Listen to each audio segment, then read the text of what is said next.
শুক্রবার চেন্নাইয়ের এম.এ. চিদম্বরম স্টেডিয়ামে অনুষ্ঠিত হবে আইপিএলের দ্বিতীয় কোয়ালিফায়ার ম্যাচ।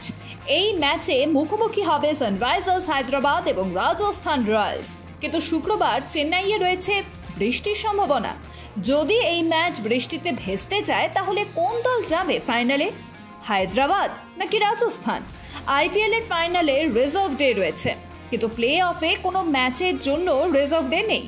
এক্ষেত্রে নিয়ম রয়েছে, প্লে অফ ম্যাচ বৃষ্টিতে ভেস্তে গেলে ফাইনালে সুযোগ পাওয়া টিম হওয়ার ক্ষেত্রে সুবিধে পাবে পয়েন্ট টেবিলের অবস্থান।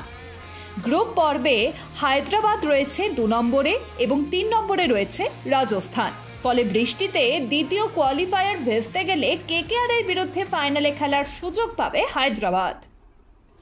অবসরের কথা ঘোষণা করলেন ফ্রান্সের স্ট্রাইকার অলিভিয়ের গেরৌদ।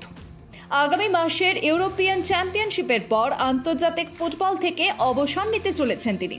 গেরৌদ মে মাসের শুরুতে লস অ্যাঞ্জেলেসের এফসিতে যোগ দেন। তিনি এসি মিলান থেকে এসেছেন লস অ্যাঞ্জেলেস এফসিতে। ফ্রান্সের হয়ে 131টি ম্যাচ খেলেছেন, করেছেন 57টি গোল।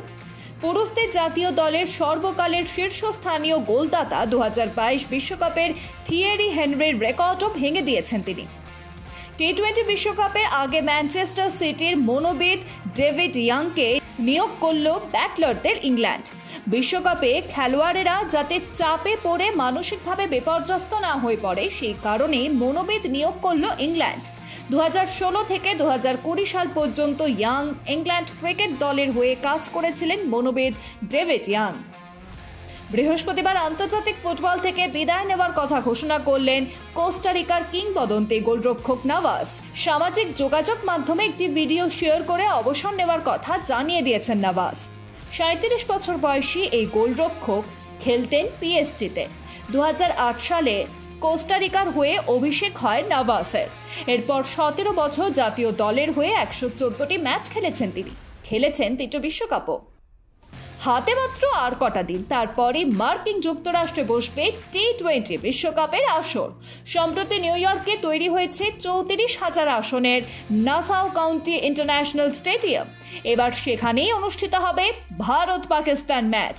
কিছুদিন আগে এই স্টেডিয়ামে আনুষ্ঠানিক উদ্বোধন করেছেন 2024 টি-20 বিশ্বকাপের ambassador Jamaican athlete Usain Bolt. New ইয়র্কে 25 মাইল পূর্বে অবস্থিত এই স্টেডিয়াম।